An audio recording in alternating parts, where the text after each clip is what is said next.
Next natin sibuyas.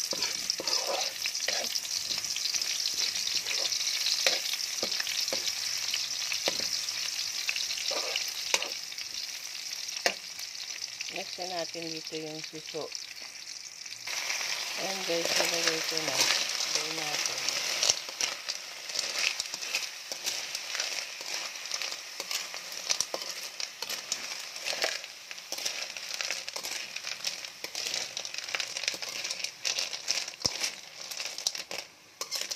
Binili ko rin to guys sa sa Wawa kahapon.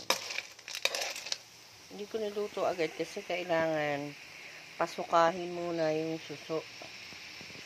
Yung mga kinain niya, kailangan niyang isuka yun.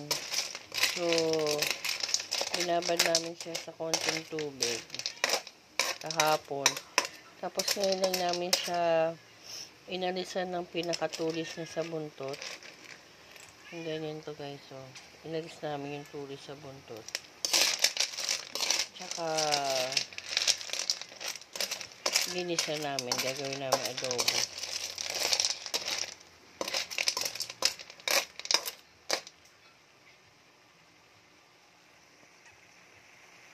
Lagyan na natin yung laurel, tapos yung toyo, suka.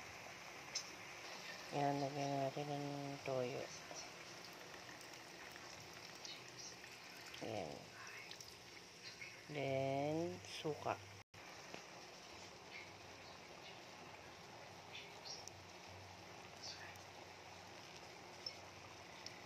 Ayan guys.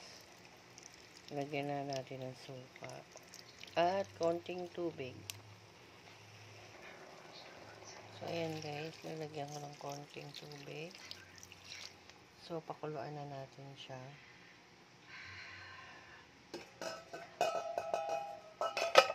Ayan guys. So, ayan. Lagyan natin ng konting asin. Haluin natin guys.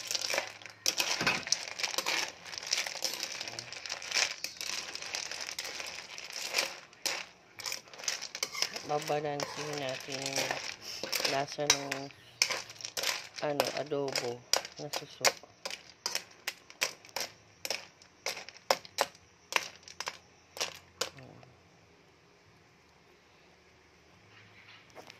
Pakuluin natin yan mabuti guys.